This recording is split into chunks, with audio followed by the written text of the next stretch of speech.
मोहतरम सामीन अस्सलाम वालेकुम। नरम टमाटरों को सख्त बनाना। ख़वातीन फ्रिज में टमाटर इसलिए स्टोर करती हैं ताकि इन्हें बवक्ते ज़रूरत बार बार बाजार ना जाना पड़े। फ्रिज में रखे हुए टमाटर कुछ ही दिनों में नरम पड़ जाते हैं। अगर फौरी देखभाल ना की जाए तो गल जाते हैं। इन्हें दोबारा सख्त करने के लिए ये सादा सी तरकीब इस्तेमाल करें। 1 चम्मच नमक मिले पानी में घंटा भर के लिए नरम टमाटरों को डबो दें। कुछ देर बाद ये दोबारा सख्त हो जाएंगे तो इन्हें निकाल कर खुश्क कर लें और दोबारा महफूज कर लें। सब्जियां ज्यादा देर तक ताज़ा रखिए। फ्रिज या फ्रीजर में सब्जी रखने के बावजूद गल जाती है और इसकी ताजगी मांद पड़ जाती है। अगर आप सब्जियों को ज्यादा देर तक महफूज रखने के ख्वाहिशमंद हैं तो थोड़े से पानी में 1 चमचा सिरका मिलाकर इसे सब्जी पर छिड़क दें। बाद अज़ां सब्जी को किसी अखबारी कागज में लपेट कर रखिए। इस तरह सब्जी देर तक ताज़ा रहेगी। बिरयानी ना जले।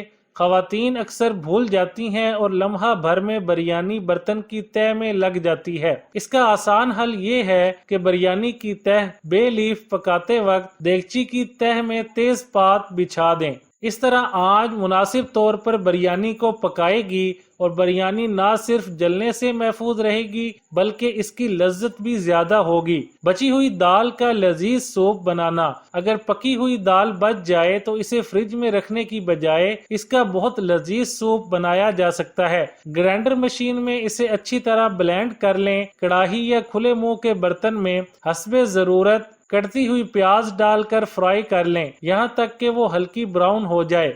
अब दाल का तैयार शुदा पेस्ट इसमें डाल दें। हस्बे ज़रूरत पानी डालकर 1-2 उबाल आने दें। आपका लजीज सूप तैयार है। मूंगरों की करवाहट दूर करना। मूंगरों में कुदरत की जानिब से हल्की सी तलखी मौजूद होती है। इस तलखी को खत्म करने के लिए सादा सी तरकीब पेश है। मोंगरे बनाकर इन्हें थोड़ा सा नमक लगाकर तकरीबन 1 घंटा तक सायादार जगह पर पड़ा रहने दें। फिर इन्हें सादा पानी में अच्छी तरह धोकर साफ कर लें। याद रखिए कि जितना ज्यादा धोया जाएगा इसी लिहाज से इनमें रचा हुआ नमक निकल जाएगा। अब इनकी करवाहट दूर हो चुकी होगी। गोभी के सालन की बू दूर करना। कुछ लोग महज इसलिए गोभी का सालन पसंद नहीं करते कि इसमें से गोभी की मखसूस बू आती है। अगर गोभी को ज्यादा देर तक पकाया जाए तो ये मसला हल हो जाता है, मगर इस तरीके से गोभी का हलवा सा बन जाता है। इस मसला पर काबू पाने के लिए गोभी पकाते वक्त 1 चमचा पानी में चंद कतरे लीमू मिलाकर हंडिया में डाल दें तो गोभी की बू दूर हो जाएगी। गोभी पकाते वक्त असल हालत बरकरार रखना। फूल गोभी को अगर लापरवाही से पकाया जाए तो इसके फूल मलीदा से बन जाते हैं और इनकी रंगत भी खराब हो जाती है। या तो इनमें सुर्ख मिर्चों की ज्यादती दिखाई देती है और पूरी हंडिया सुर्ख ही सुर्ख दिखाई देती है, या फिर हंडिया स्याही माइल सी पड़ जाती है। इसका हल ये है कि हंडिया पकाते वक्त इसमें ताज़ा लीमू डाल दें। फलों का मुकम्मल जूस निकालने का तरीका।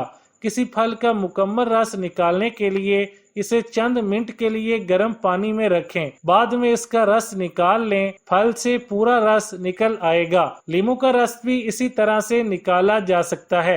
जमे गोश्त से बर्फ फौरी पिघलाना। फ्रीजर में जमे हुए गोश्त को फौरन मत पकाएं। इसमें से बर्फ पिघलाने के लिए इसको ज्यादा नमक मिले पानी में कुछ देर के लिए भिगो दें। इससे गोश्त में जमा खून भी साफ हो जाएगा और बर्फ भी फौरी तौर पर पिघल जाएगी।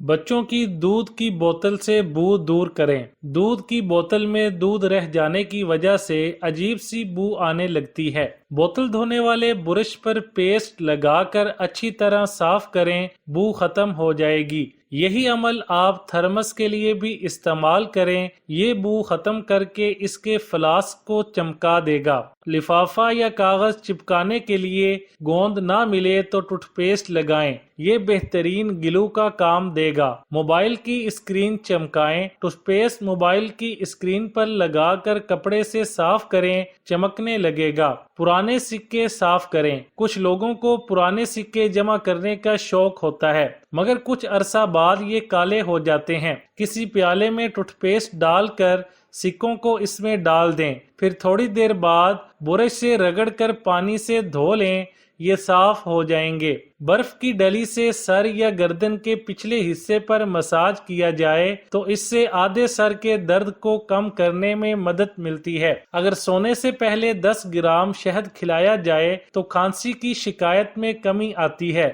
اور نیند بھی خراب نہیں ہوتی۔ بچے اگر 1 سے 2 گھنٹوں تک روزانہ دھوپ میں کھیلنے لگیں تو ان میں دور کی نظر کی کمزوری کو روکا جا سکتا ہے۔ سورج کی روشنی میں کچھ وقت گزارنے سے نہ صرف اس مرض کو ٹالا جا سکتا ہے بلکہ اگر کسی بچے کی نظر خراب ہو چکی ہو تو اس مرض کو مزید بڑھنے سے روکا بھی جا سکتا ہے۔ آلو لیس والی ترکاری ہے جو دیگر سبزیوں کے ساتھ بے حد عمدہ ذائقہ کا باعث بنتا ہے۔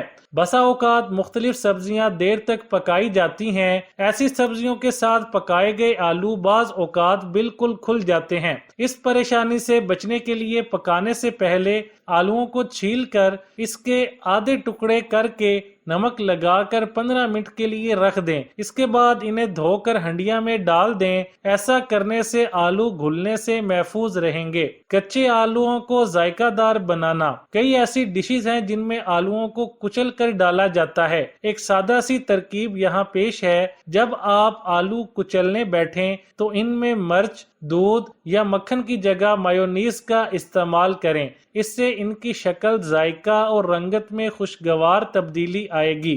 بھنڈی کی نرمی برقرار رکھنا۔ بھنڈیاں پکانے کے بعد اگر تازہ کھا لی جائیں تو ان کے ذائقے اور نرمی کا لطف اٹھایا جا سکتا ہے، مگر فریزر میں رکھنے کے بعد ان میں سختی آ جاتی ہے اور اصلی ذائقہ بھی جاتا رہتا ہے۔ اس صورتحال سے بچنے کے لیے بھنڈیاں پکاتے یا ابالتے وقت ان پر لیموں کے چند قطرے یا 2 چھوٹے چمچ املی کا پانی ڈال دیا جائے تو ان کی نرمی پکنے کے بعد دیر تک برقرار رہتی ہے۔ فریزر سے نکالنے کے بعد بھی انہیں جوں ہی گرم کیا جائے تو ان کا ذائقہ تازہ بھنڈیوں جیسا ہی ہوگا اور نرمی بھی موجود ہوگی۔ آلو جلدی ابالنا۔ بسا اوقات آلوؤں کو جلدی ابالنا ہوتا ہے۔ آلوؤں کو دیگچی میں ڈال کر مناسب مقدار میں پانی ڈالیں۔ جب پانی ہلکا سا گرم ہونے لگے تو اس میں 1 چٹکی ہلدی اور 1 قطرہ کوکنگ آئل ڈال دیں۔ اس سے آلو جلدی ابل جائیں گے۔ دہی کو 4-5 دن تک تازہ رکھیے۔ دہی اگر زیادہ منگوا لیا جائے تو اکثر بچ جاتا ہے۔ ایسے میں دہی دوسرے دن تک یا تو خراب ہو جاتا ہے یا پھر کھٹا ہو جاتا ہے۔ اسے کئی دن تک قابل استعمال رکھنے کے لیے اس میں کچے ناریل کے چھوٹے چھوٹے ٹکڑے 4-5 دن تک ڈال کر رکھ دیں تو دہی 4-5 دن ویسے ہی تازہ رہے گا۔ بالوں میں اگر مہندی اور تیل ڈالا جائے اور 1 گھنٹے بعد شیمپو کیا جائے تو بال بہت چمکدار اور صحت مند نظر آئیں گے۔ اس کو سب سے اچھا کنڈیشنر کہا گیا ہے۔ بعض لوگ پائے کی بدبو کی وجہ سے انہیں پکانے سے گھبراتے ہیں، لیکن اگر پائے گلاتے وقت اس میں تھوڑا سا سفید زیرہ، دار چینی اور لونگ ڈال دی جائے تو گھر میں ناگوار مہک نہیں آئے گی اور پائے بھی مزیدار بنیں گے۔ برسات کے موسم میں اکثر نمک دانی میں پڑے نمک میں سیلن ہو جاتی ہے۔ اس میں 4-5 چاول کے دانے ڈال دیں۔ نمک نمی سے محفوظ رہے گا۔